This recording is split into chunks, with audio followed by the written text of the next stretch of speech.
is a shock that y'all are so excited to be here, everyone in the audience, and thank you for watching. Today, I have a guest who is turning his personal journey into a powerful message of confidence and self acceptance for young readers. Jason Heffler grew up with a stutter and faced bullying, but he's transformed those experiences into uplifting stories in his book, Tongue Tied, that inspires kids with speech hurdles to embrace their unique voices. Jason's here to share his story and the incredible impact his work is having. So let's start the show. Make your day richer than it was before. Got some good times knocking upon your front door.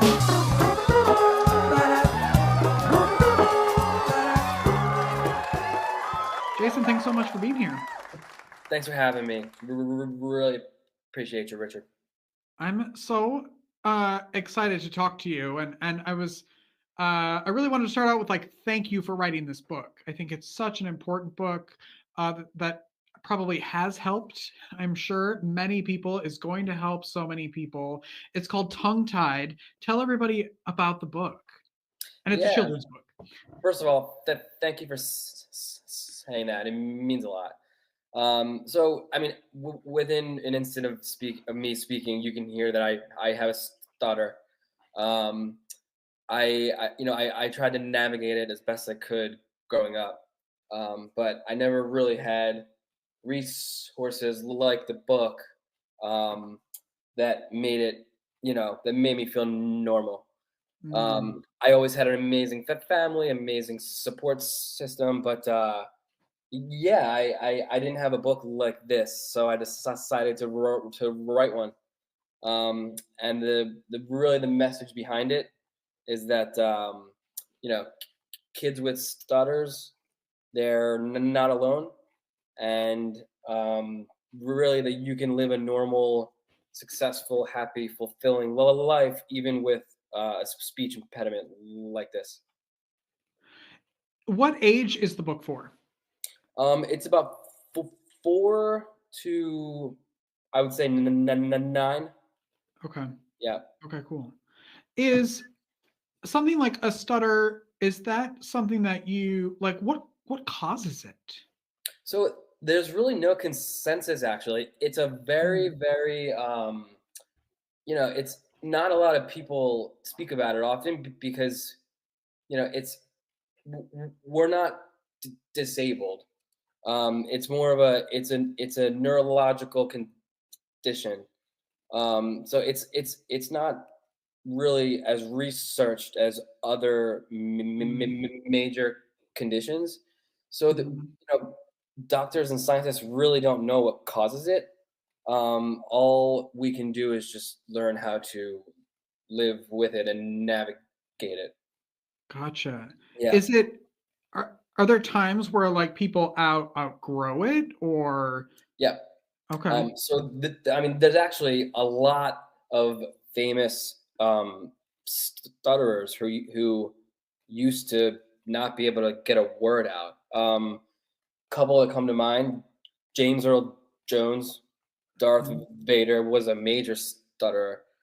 Um, Emily Blunt, Ed Sheeran. Some major people have, quote unquote, gotten over it.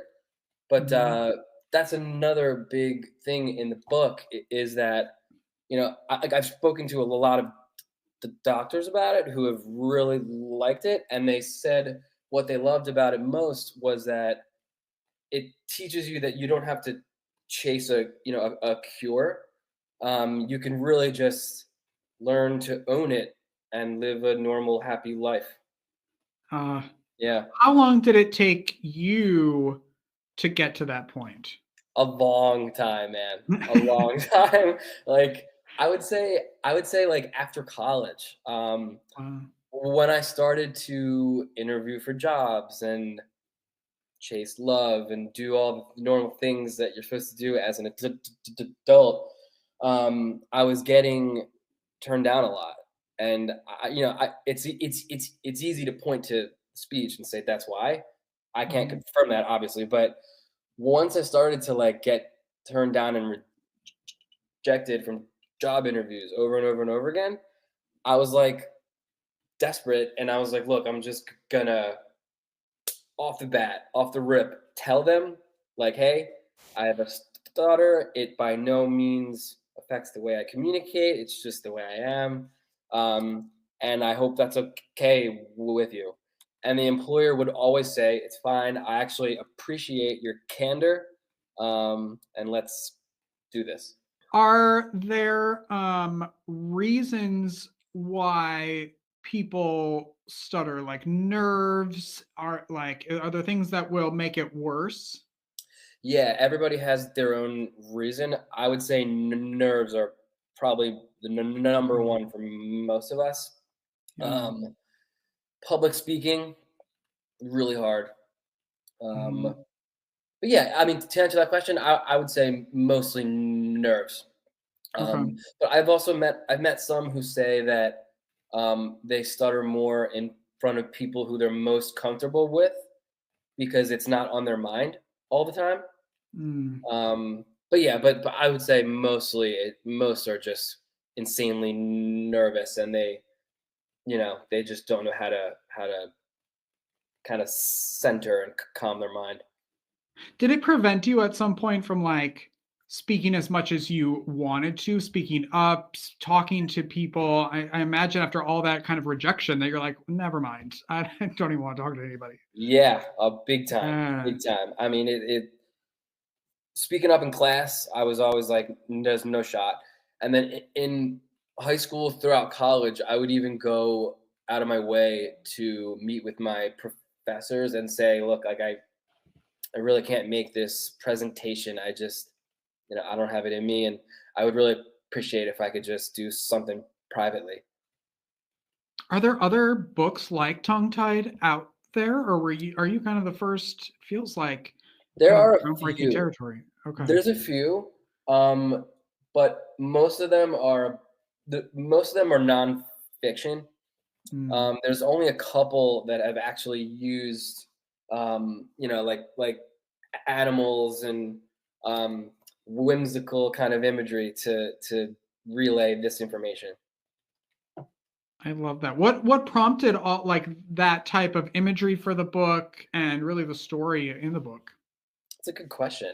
Honestly, I knew I wanted to write something for kids, and I actually had just became an uncle for the first time. So I really wanted something for my nephew to hold.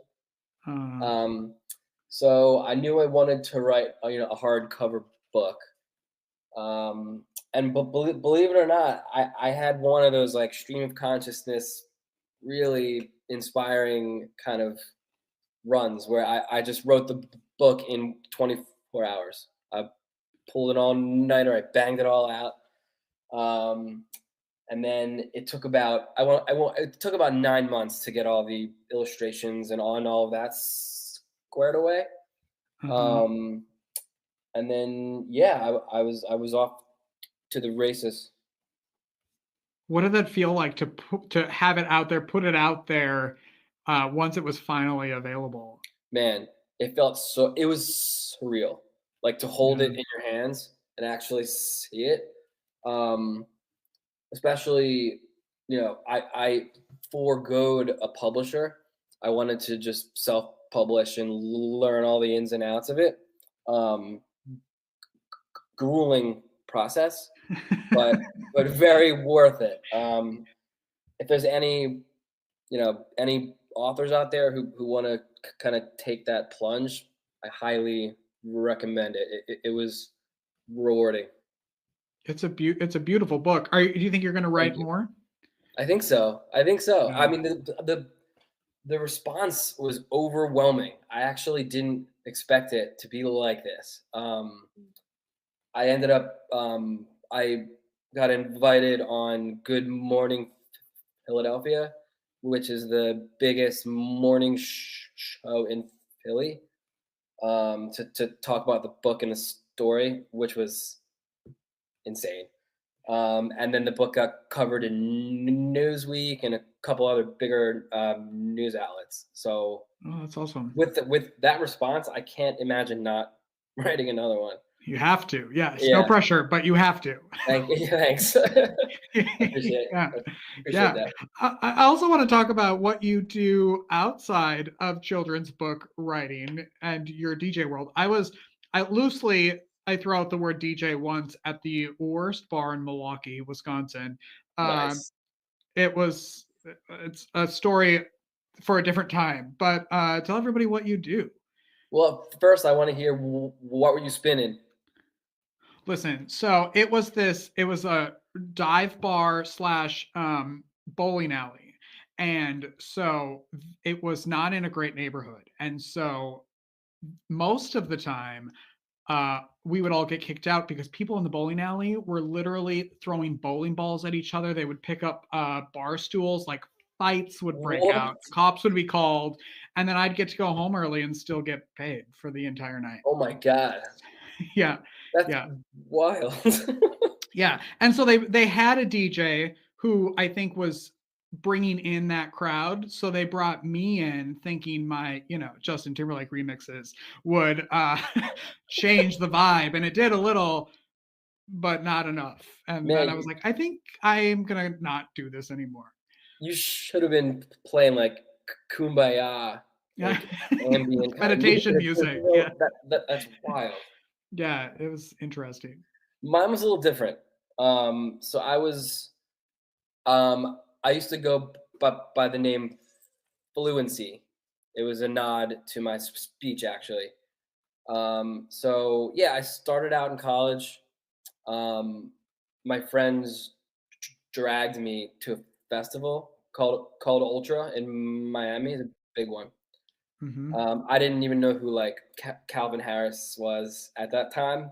They dragged me there, and I walked in, and it was like, oh, like I just fell in love with all of it instantly. Wow. Yeah, so I ended up going back to my dorm room, and I bought my first like little mini like DJ controller. It was a piece of crap, and I started to just spin around the college area in Tucson. And then I started to learn how to make music, which is like a whole nother animal. Started to get pretty good at it.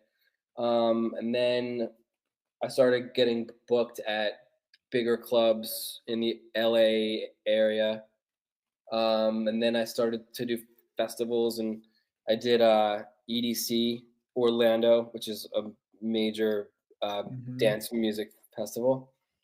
And then I got a little older. I got married. I got, a job that paid me consistently. And I decided to pivot. And this was in the last, I want to say, year and a half. So I'm still spinning every now and then, but not to the degree that I was when the Fluency project was blowing up. Do you miss that, like, because it can be a pretty crazy time and a pretty crazy life. Do you miss that at all, or are you happy to be a little calmer now? I'm happy to be a little calmer, to be Yeah. honest.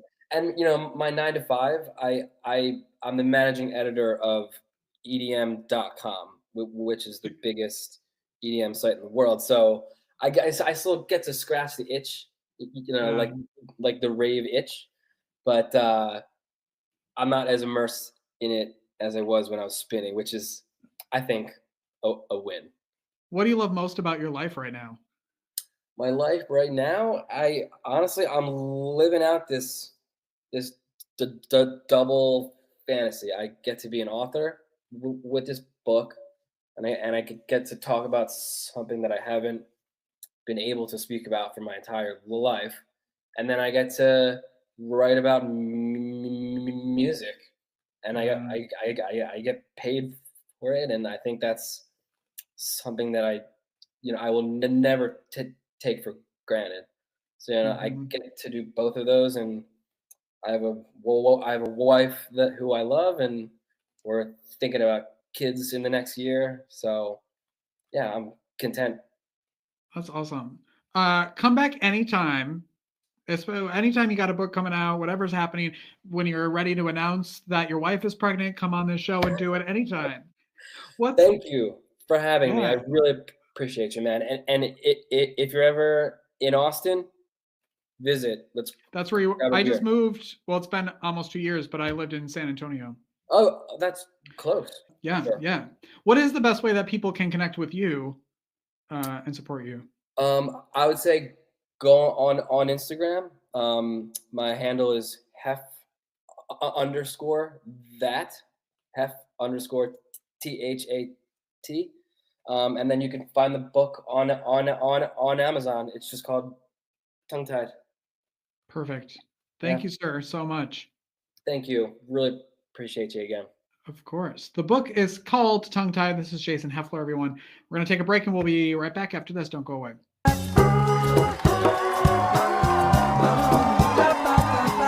Life is difficult. Are you feeling overwhelmed or like you could use a little support for your mental well being? Visit the Help Hub. It's the most comprehensive and inclusive free online destination for mental health resources, helpful tools, crisis hotlines, and supportive content.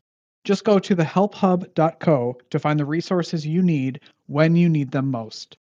Unlike other resource pages, the Help Hub is divided into 16 different categories, ensuring that everyone in every community has access to the resources and support that matches their unique needs. Find the help you're looking for at thehelphub.co.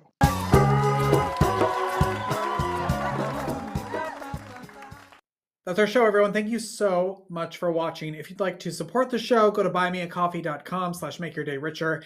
And it's a great way to help us to continue to bring you shows Monday through Friday. It's also a good time to just share the show and be like, oh my gosh, you need to get Jason's book. You need to watch this episode. Wherever you're watching and listening, please do that as well. Go make your day richer. Go make somebody else's day richer. You've made mine by watching this show, and I love you for it. We'll see you tomorrow, everyone. Have a wonderful day. Bye-bye.